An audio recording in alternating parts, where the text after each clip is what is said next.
Hey everybody, Tony from musiclegacyinternational.com. Today's guest is radio DJ Bob Buchmann. He's known from coast to coast.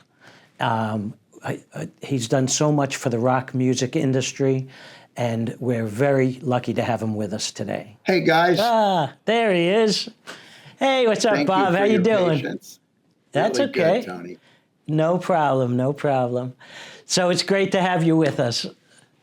It's good. It's nice to be invited. And I really appreciate you calling in during the Zebra interview. That was just a nice touch. They were all thrilled to death with that. So, was that a surprise to them, or did you? It was a surprise. Yeah, I surprised them with it. Yep. That's great. That's really nice. So really while we were doing our interview, the phone rang, and I said, "Oh, I have a little surprise for you," and then you popped in. So it worked out perfect. I go way back from when you started in 1979 on WBAB. Well, that might not be way back for you, but I left Long Island and I was away until like 1984.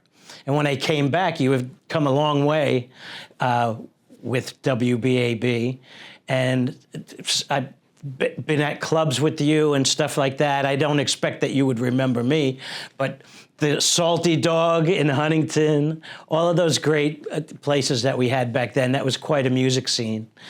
It really was. Yeah. So in Music Legacy, we have artists from beginner to pro. So almost everybody I interview, I ask to go way back to find out where their interest in music came from. And I heard a story about you in your parents' basement where you set up your own radio station. Could you tell us a little about that? Absolutely. So that was fun. I was, 16, maybe, I guess.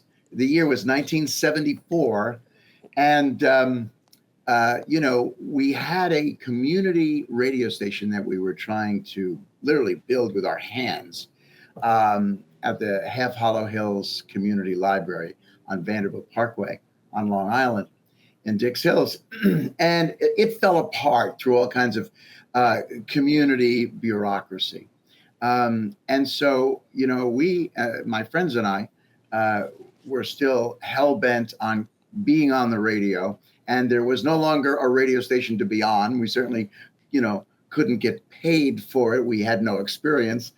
So we had to build one. And we did that in my parents' basement because we were all, at the time, we were more technicians than we were air talent. So, we were the ones soldering transistors and stuff. So, we took a marine transmitter. And back in the day, little boat transmitters are little tiny things these days with all the solid state circuitry. But back in those days, they were all big tube things that would sit inside the captain's quarters of a boat. We took one of those transmitters, and a friend of mine was at SUNY Farmingdale, where they had a local on-campus only carrier current radio station.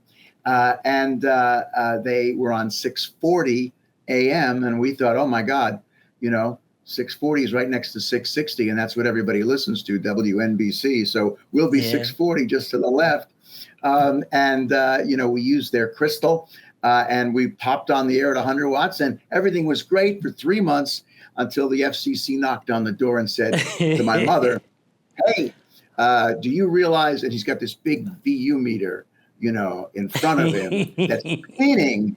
And he says, you see this? He says, we have reason to believe there's an AM radio station coming from your basement that is broadcasting at 10,000 times the legal limit for an unlicensed station. And my mother's response was, oh, he told me it was legal. That's how it started. I just love those stories.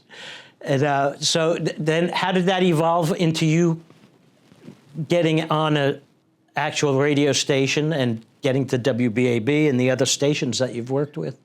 Well, tell us about the journey. Thank you, Tony, for the question. Yeah, so that was just before college, and So college, we had a radio station. We had a licensed station upstate in Ithaca, New York, and so we all got on that radio station, and we no longer needed to be pirates. We got a lot of experience over the 4 years that we were in Ithaca. And so during summer vacations, I finally had enough experience to get jobs that paid minimum wage to be on, an adult contemporary station in Huntington, Long Island, and at a rock station in Riverhead, Long Island, and another what was a country? No, it was at the time it changed from country to something else, soft rock, I think, in Patchogue, Long Island. So yeah, that was the start. And then, you know how life goes. You can have all the skill and talent in the world, but if you don't also have luck and timing, you get nowhere. So it's all four things. And I had luck and timing because just as I got my diploma in May of 1979, my friend in college told me that my local Babylon radio station was just traded hands. It just was sold by the mom and pop who owned it to another mom and pop that just, that lived in New York City. And, common sense, we're like, well, the ratings of that radio station are terrible. So I contacted this brand new owner who wouldn't take any offense because he just bought it. It's not his fault. I said, you bought a great rock property, but it has no ratings. Why don't you let me give you ratings? And he said, but you're in college. You've never worked professionally. He met me at a Chinese restaurant a couple of times in Babylon. And after 2 or 3 meetings, he felt confident for a very small sum of money to hire me. He had already selected a program director for the station before he met me. So he brought me on as a programming consultant. And 6 months later, I became the program director. And several years after that, I became the vice president of programming because the ratings had just really gone up, up, up. That's for sure. Yeah. That was always the radio station that I listened to religiously. Yeah, well, that's great. And, that's we had the attitude as kids that we just wanted to surround everybody so that, it didn't matter if we were good or bad. We just wanted to be so in everybody's face that they couldn't ignore us. So, we tried to put a great rock product on the air with great DJs that we brought to Long Island and some who already came from Long Island. And then we went to all the nightclubs and all the concert venues. And people couldn't ignore us because we were everywhere. And of course, because we're kids, we had all this free time. So that's what we did. We went to clubs, we met people, and of course that helped us because we learned what people wanted firsthand. They would say, you're playing too much of this, or you're not playing enough of that. And so that's how we did it at age 22. Wow, that's wonderful. It's so great to hear stories like that. People don't realize it. Like you said, you just have to be in the right place at the right time, but have the right attitude and a vision. And that's what you brought to the table, was that vision. And you made it a reality. Well, thank you, Tony. That's true. But yeah, to that point, if that guy had not purchased that radio station, just as I got my diploma out the door in May of 79, it might have been a completely different life for me and for Long Island, because BAB may have never happened. And if he didn't give you a shot, being fresh out of college, these days, I know this one girl told me she put out over 300 resumes, not one reply. Or the replies that she got, they said, well, do you have any experience? She's like, no, I don't have it. Well, call us back when you have experience. How can you get experience to get a job. You have to No, get that it's true. experience. Well, that same Yeah, girl, it is a vicious circle. Yeah, please. that same girl, I got to interview Junior Marvin, Bob Marley's guitarist, and she got that opportunity to say, hey, look, I've got the experience, I've done this for Music Legacy. And that's what we're trying to do for the members, is we're trying to give them that opportunity or open doors for them. I just had Sweet Susie in here. Do you remember her from Long Island? I I'm trying to remember. I think I do know She has a her. really powerful voice, and that interview will be coming out probably around the same time as this one. Maybe you'll recognize Great. her. But she did How say to say great. hi to you. And Very sweet. what we're trying to do is, from beginner to pro, there's so many things that are valuable that people, either just from experience, what they've learned on the road, even just fun stories of things that happened. These are all like little building blocks that a new artist can use to take on, to be part of themselves, their career. And I was just hoping that maybe you had some stories that you could share with us, maybe that come to mind.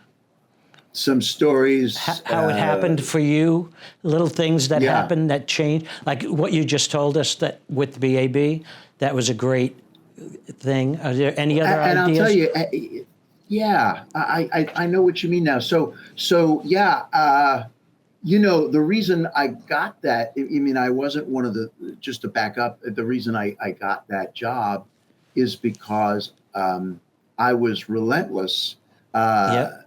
with this new owner, and I presented him hard beliefs as a 22-year-old on how I could help him. And you know what? I said, I don't care what you pay me. We'll catch up with that 6 months after I start. Just let me show you what we can do. So I was pretty relentless. Now there's a follow-up story to that with a completely different subject, and that is the subject of Billy Joel, and that was a year later, a year after getting hired. So I was 23, and there was a radio station on Long Island that kind of owned Billy Joel, and he was somewhat unknown at the time. He hadn't had his big hit yet. I guess he did. I guess he just had his big hit, and he was part of their softball team. And I'm like, gosh,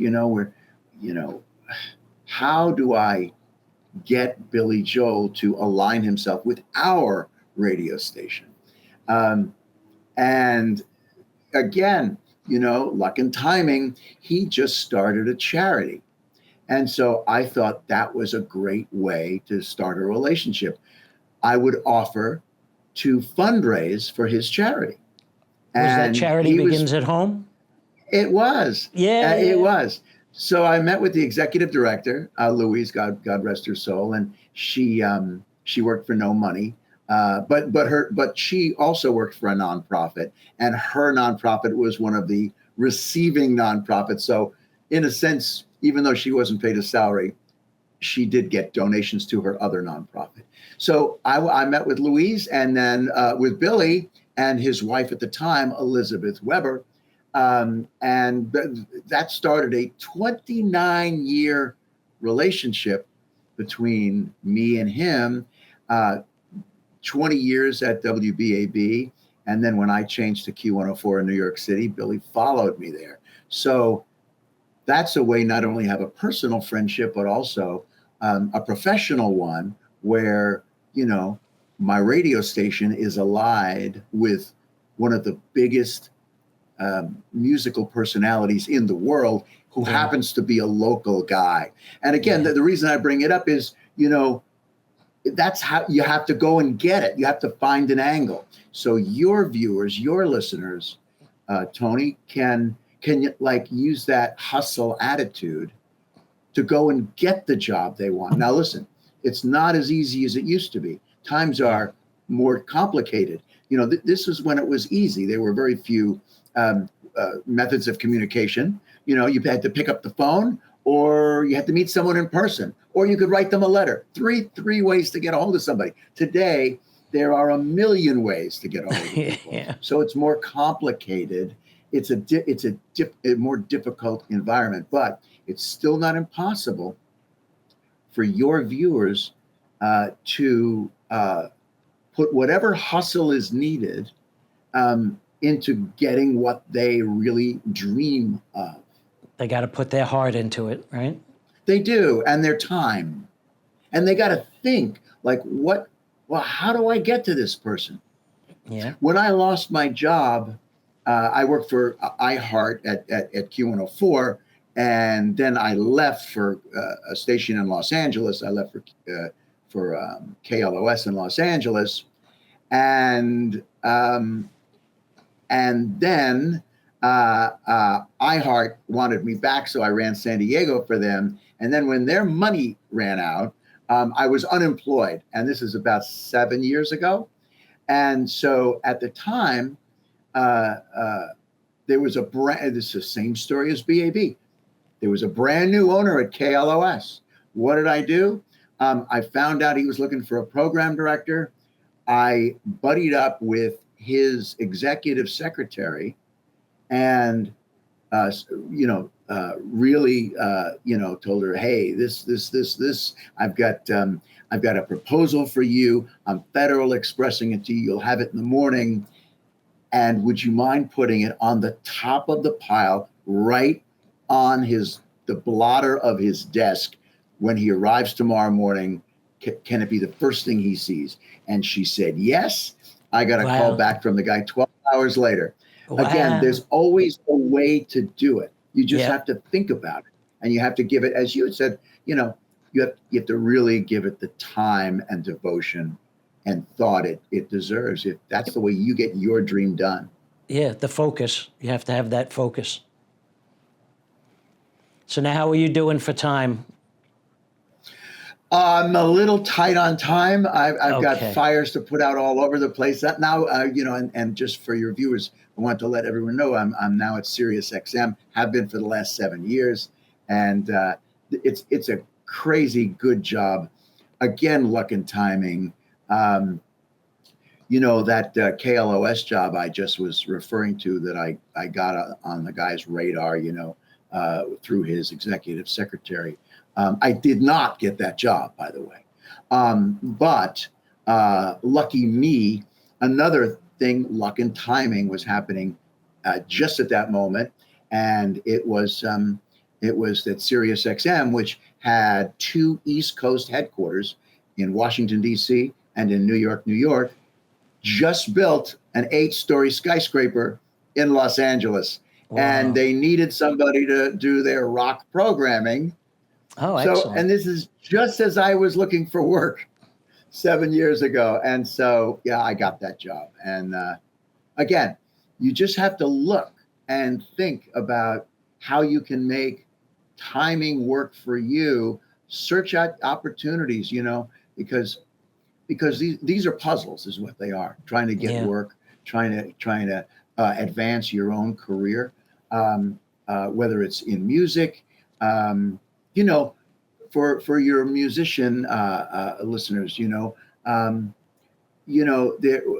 today's world, how many uploads are there a day? I have no idea, but I'm going to tell you, I'm going to guess that there are at least 1 million song uploads a day from artists nobody's ever heard of. At least 1 million in the world, probably more. Well, that didn't used to be that way back 10 years ago, 20 years ago, 30 years ago.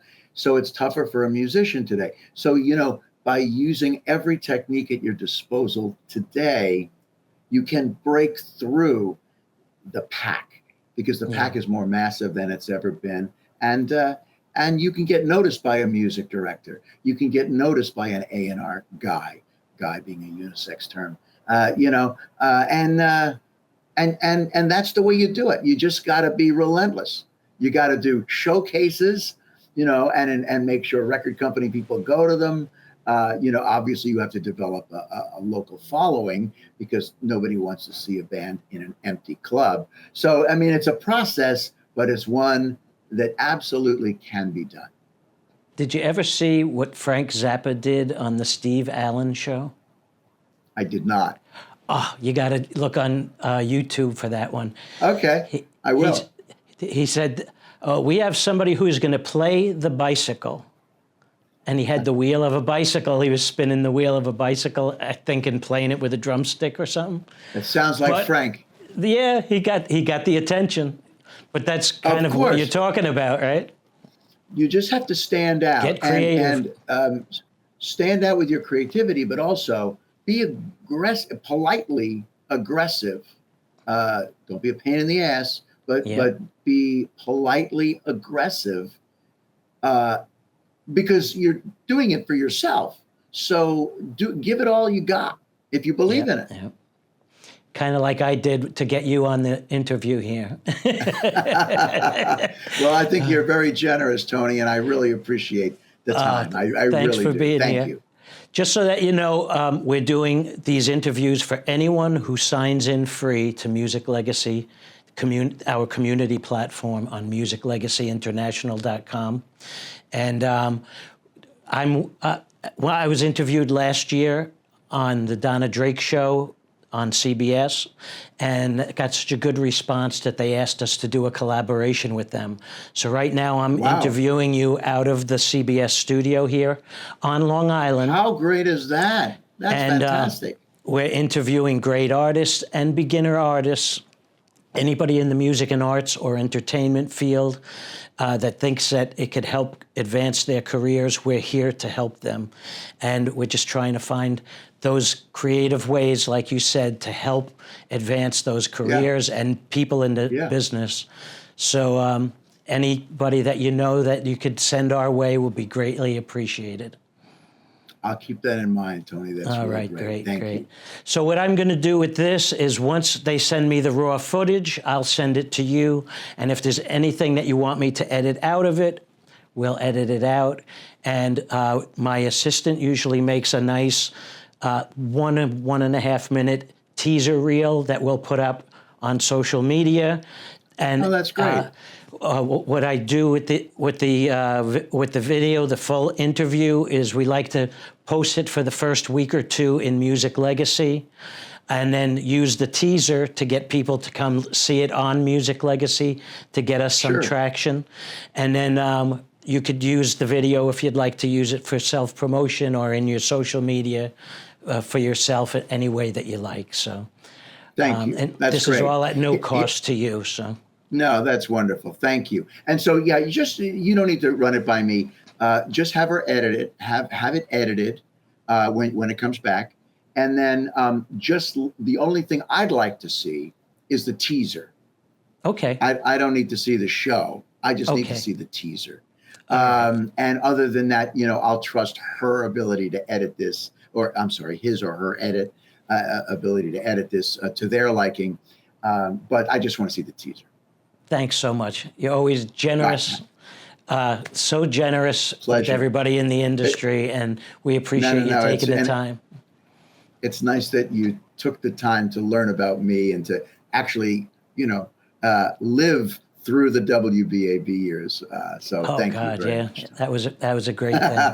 Well, thanks so much, and I hope to be talking to you again in the future.